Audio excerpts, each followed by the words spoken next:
అనుబంధాలు 7వ భాగం. ఆమెం మాట్లాడలేదు. తన మనసులోని ఆలోచనను నవీన్తో పంచుకున్నాడు కాంతారావు. మేమేం తలుపులు బిగించుకుని పడుకోం. మాటలు చెప్పుకోవడానికి, రాత్రిపూట లేచి వెళ్ళి మంచినీళ్లు తెచ్చుకునే ఓపిక లేకపోతే మంచినీళ్ళ గ్లాసు అందించడానికి తోడు అవసరం కదా. ఒంటరిగా గదిలో పడుకుని ఈ అర్ధరాత్రి పూట గుటుక్కుమంటే మరుసటి రోజు ఉదయమే కదా మీకు తెలిసేది. అదే పక్కన మరొకరు ఉంటే చివరి క్షణాల్లో 2 చుక్కలు తులసి నీళ్లు పోస్తారు. కాంతారావు చెప్పింది సమంజసంగానే తోచింది నవీన్కి. మరో మాట కూడా అన్నాడు కాంతారావు. మీ కుటుంబ సభ్యులు నాకెంతో ఆప్తులయ్యారు. నా మంచి చెడ్డలన్నీ మీరే చూడాలి. నా తదనంతరం ఈ ఇల్లు నీ పేరు మీదే రాస్తాను. మా వాడికి ఫోన్లో ఓ మాట చెప్తాను. వాడికి బ్యాంకులో నా పేరు మీద ఉన్న డబ్బు, ఇల్లు అవసరం లేదు. కాంతారావు మాటలకు అడ్డొస్తూ, ఏమిటి అప్పుడే అప్పగింతలు చెప్తున్నారు అన్నాడు నవీన్. ఏ క్షణాన్ని ఏం జరుగుతుందో ఎవరూ ఊహించలేమయ్యా. కొన్ని విషయాలు ముందే స్పష్టపరుచుకుంటే మంచిది. వయసు వచ్చినంత మాత్రాన అందరినీ తన వాళ్ళని అనుకోవడం, అందరినీ అక్కును చేర్చుకోవడం చేత కాదు. మీద పడుతున్న వయసు మంచితనాన్ని, ప్రేమను నేర్పదు గాని ప్రేమించడం నేర్చుకుంటే మీద పడుతున్న వయసును ఆపుతుంది అన్నాడు కాంతారావు.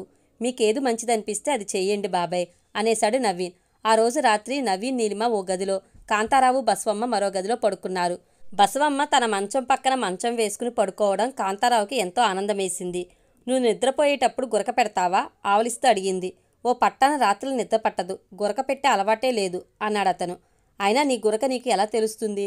పక్కన పడుకున్న వాళ్ళకి తెలుస్తుంది అంది బసవమ్మ. మంచం మీద పడుకున్న అరగంటకే నిద్రలోకి జారుకుంది. చాలాసేపు కాంతారావుకి నిద్ర పట్టక అటు ఇటు దొల్లాడు. శ్వాస పీల్చుకోవడం కష్టమనిపించింది. ఎగశ్వాస ప్రారంభమైంది. పెద్దగా ఎక్కిళ్ళు వస్తున్నట్లు గొంతులో నుండి శబ్దాలు. బసవమ్మను నిద్రలేపి తన అవస్థ చెప్పాలనుకున్నాడు. మంచం మీద లేచి కూర్చోబోయి కళ్ళు బయలు కమ్మడంతో మంచం మీద వాలిపోయాడు. ఊపిరి అందక కన్నుమూశాడు. తెల్లవారుజామున 3 గంటల సమయంలో తన మంచాన్ని ఎవరో లాగుతున్నట్లనిపించి కళ్ళు తెరిచింది. బెడ్లైట్ వెలుగులో గదంతా తేరిపార చూసింది. కిటికీ తలుపులు కొట్టుకుంటున్న చెప్పుడు వినిపించింది. మంచం మీద నుంచి తనను ఎవరో తోసివేస్తున్నట్లనిపించింది. భూమిలో నుంచి కిరుకిరుమంటున్న ఏవో శబ్దాలు. అప్పుడు అర్థమైంది ఆమెకు. భూకంపం, భూకంపం, ఇంట్లో నుంచి బయటపడదాం అంటూ అరుస్తూ కాంతారావుని తట్టిలేపే ప్రయత్నం చేసింది. కట్టెలా బిగుసుకుపోయిన అతని శరీరాన్ని చూసి ఆశ్చర్యపడింది. ఏమైంది ఈయనకు అనుకుంటూ నవీన్ గది తలుపులు దబదబా బాది ఇంట్లో నుంచి బయటకు పరిగెత్తింది. నీలిమ, నవీన్ కూడా నిద్రలేచి ఇంట్లో నుంచి బయటపడ్డారు. అప్పటికే కాలనీలోని చాలామంది రోడ్డు మీద నిలబడి పెద్దగా మాట్లాడుకుంటున్నారు. ఓ అరగంట గడిచాక అందరూ స్థిమితపడి మళ్ళీ ఇళ్లలోకి వెళ్ళిపోయారు. భూమి స్వల్పంగానే కంపించింది. భయపడాల్సిన పనేం లేదు, పదమ్మా లోపలికి అన్నాడు నవీన్. అప్పుడు గుర్తుకొచ్చింది కాంతారావు కట్టెలా బిగుసుకుపోయి పడుకుని ఉండటం. కొడుక్కి చెప్పిందా విషయం. అందరూ కాంతారావు మంచం పక్కన నిలబడ్డారు. పరీక్షగా శరీరాన్ని తడిమి చూసింది. చనిపోయాడబ్బాయ్, ఆయన కొడుక్కి ఫోన్ చెయ్యి అంది బసవమ్మ. టెలిఫోన్ నెంబర్లు రాసి ఉన్న పుస్తకం తిరిగేశాడు నవీన్. కాంతారావు కొడుకు నెంబర్ దొరికింది. ఫోన్ చేశాడు. ఇండియాలో తెల్లవారుతుంటే అమెరికాలో రాత్రి 8 అయ్యింది. కాంతారావు కొడుకు తన ఇబ్బందులేవో చెప్పాడు. ఇప్పుడు సెలవు పెట్టి ఇండియా వస్తే నా ఉద్యోగం ఊడిపోతుంది. మళ్ళీ మంచి ఉద్యోగం దొరకాలంటే కష్టం. అమెరికాను కుదిపేస్తున్న ఆర్థిక మాంద్యం సంగతి మీకు తెలుసు కదా.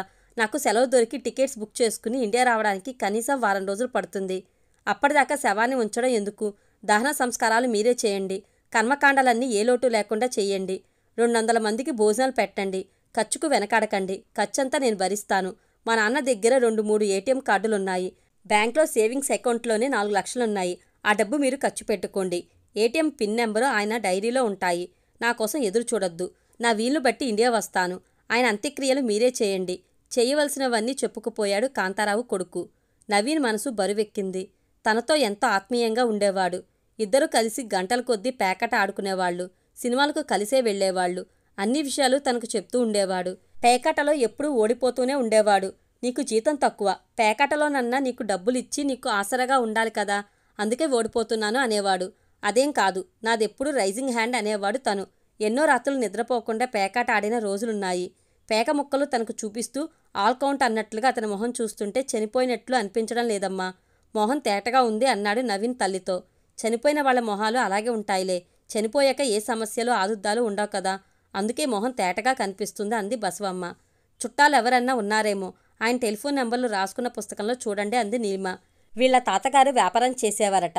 దగ్గర బంధువులంతా బర్మాలోనే ఉన్నారు. వీళ్ల నాన్నగారు ఒక్కరే హైదరాబాద్ వచ్చి సెటిల్ అయ్యాడు అన్నాడు నవీన్.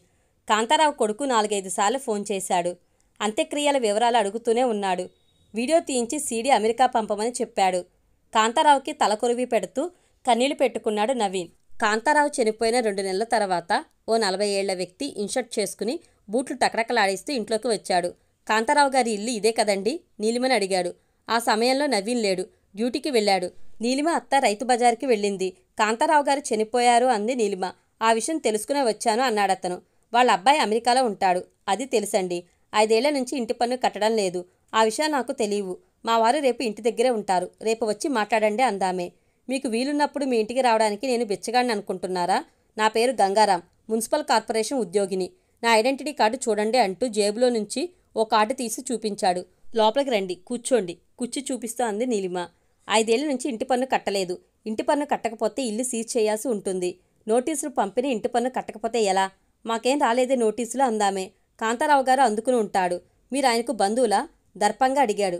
అవునన్నట్లు తలూపింది నీలిమ. ఆయనకు బంధువులు ఎవరూ లేరని చెప్పాడే. ఆయన కొడుకు అమెరికాలో ఉంటున్నాడు కదా?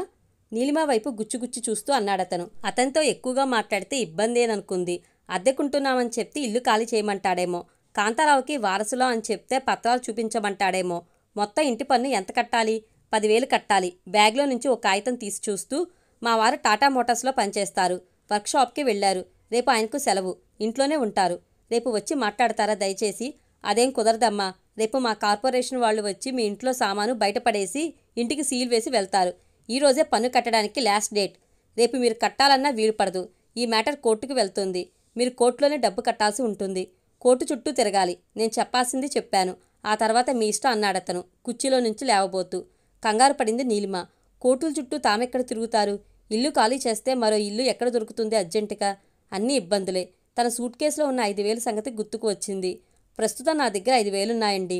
మిగతా డబ్బు రేపు చెల్లిస్తా అంది నీలిమ. అదేం కుదరదమ్మా. మీ పక్క ఇంట్లో వాళ్ళు మిగతా డబ్బు సర్దుతారేమో చూడండి. చాలా కష్టమండి. 5,000 ఇంట్లో ఎవరు ఉంచుకోరు. ఒకవేళ ఉన్నా ఇవ్వరు. 100-200 అయితే ఇస్తారు. సర్లేండి, మీ దగ్గర ఉన్న 5,000 ఇచ్చేయండి. రేపు మా వాళ్ళు వస్తారు. మిగతా డబ్బు చెల్లించండి. ఈరోజు డేట్తో రసీదు ఇచ్చేస్తాను అన్నాడతను. 5,000 తెచ్చి అతనికి ఇచ్చింది. లెక్క పెట్టుకోకుండానే డబ్బు ఫ్యాంటు జోబులో కుక్కుని బ్యాగ్లో నుంచి ఒక కాగితం తీసి దానిమీద 5,000 ముట్టినట్లు రాసి కాగితం నీలిమకు ఇచ్చాడు. సమస్య సులభంగా పరిష్కారమైనందుకు సంతోషపడింది నీలిమ. అతను వెళ్ళిపోయాడు. సాయంత్రం నవీన్ రాగానే జరిగింది చెప్పింది. అతను ఇచ్చిన రసీదు నవీన్కు చూపించింది. ఇదేమిటి? తెల్ల కాగితం మీద 4 అక్షరాలు కెలికితే రసీదు ఎలా అవుతుంది? ఆ వచ్చినవాడు మున్సిపల్ కార్పొరేషన్ ఉద్యోగేనా? అడిగాడు నవీన్. అతను ఐడెంటిటీ కార్డు చూపించాడు. పేరు గంగారాం అని చెప్పాడు అంది నీలిమ. ఐడెంటిటీ కార్డు పరీక్షగా చూసావా? తెల్ల కాగితం కాకుండా ప్రింటెడ్ రసీదు తీసుకోవాల్సింది. ఐడెంటిటీ కార్డు సరిగ్గా చూడలేదు. జేబులో నుంచి కార్డు తీసి అలా చూపించి జేబులో పెట్టేసుకున్నాడు అందామే. నిన్ను మోసం చేశాడు. వాడెవడో దొంగ విధవ. మున్సిపల్ ఉద్యోగినని చెప్పి నీ దగ్గర 5,000 దర్జాగా తీసుకుని ఉడాయించాడు అన్నాడు నవీన్ నవ్వుతూ. చదువుకున్న అమ్మాయిని బోల్తా కొట్టించిన అతని నేర్పునకు విరిదండ. దొరికితే చేతులకు అరదండ వేయించాలనిపించింది. నవీన్ తనను ఎగతాళి చేసినా ఆమె పట్టించుకోలేదు. మరుసటి రోజు అతను గాని అతని మనుషులు గాని వస్తారని ఆమెకో గుడ్డి నమ్మకం. నెల రోజులు గడిచినా ఎవరూ రాలేదు. డ్రాయర్ సొరుగులు వెతుకుతుంటే ఇంటి పన్ను రసీదులు కనిపించాయి. కాంతారావు పన్నులన్నీ సక్రమంగానే కట్టాడు. పోస్ట్ గ్రాడ్యుయేషన్ చదువుతున్న తనను ఆ వ్యక్తి ఎలా మోసం చేయగలిగాడు?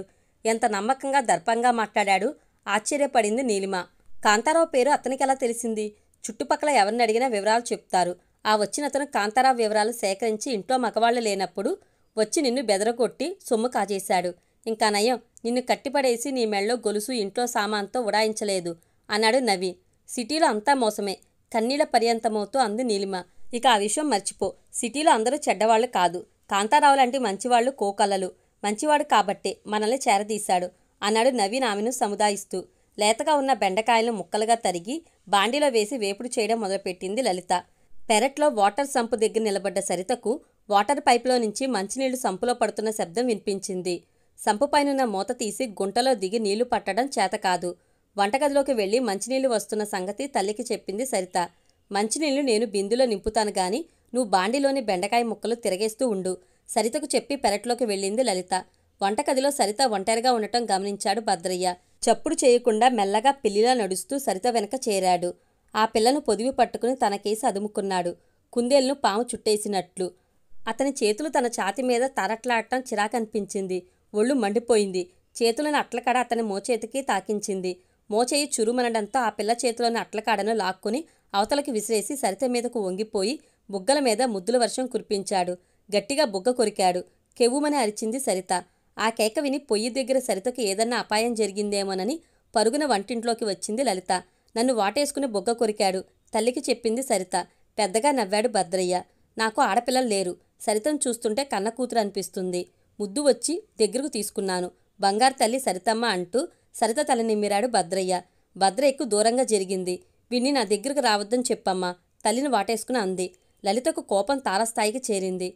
సరిత జుట్టు పట్టుకుని తల వంచి వీపు మీద గుద్దింది. పిచ్చి పిచ్చిగా వాగావంటే నీ నడుము విరక్కొడతాను, కోపంతో ఊగిపోతూ అంది. చిన్నపిల్ల, దానికేం తెలుస్తుంది? అనవసరంగా కొట్టావు. అది బిక్కమొహం పెడితే నేను సహించలేను. మరోసారి ఆ పిల్ల మీద చేయి చేసుకుంటే ఊరుకోని అన్నాడు భద్రయ్య లలితను వారిస్తూ. భద్రయ్య బట్టల షాప్కి వెళ్ళిపోయాడు. అలిగి అక్కడి నుంచి తన గదిలోకి వెళ్ళిపోయింది సరిత. ఆ పూట అన్నం తినలేదు. లలిత కూడా కూతుర్ని బతిమాలలేదు అన్నం తినమని. చుక్కానీ లేని నావలాగా కొట్టుకుపోయే తన సంసారాన్ని కాపాడే ప్రయత్నం భద్రయ్య చేస్తున్నాడు. దిక్కు ముక్కు లేని తనకు, తన కూతురికి, కొడుక్కి భద్రతను కల్పిస్తున్నాడు. ఆయన్ని కూతురు తిరస్కారంగా మాట్లాడటం లలిత సహించలేకపోయింది. సాయంత్రం కూతురికి నచ్చచెప్పే ప్రయత్నం చేసింది గాని సరిత ఆమె మాటలు వినిపించుకోలేదు.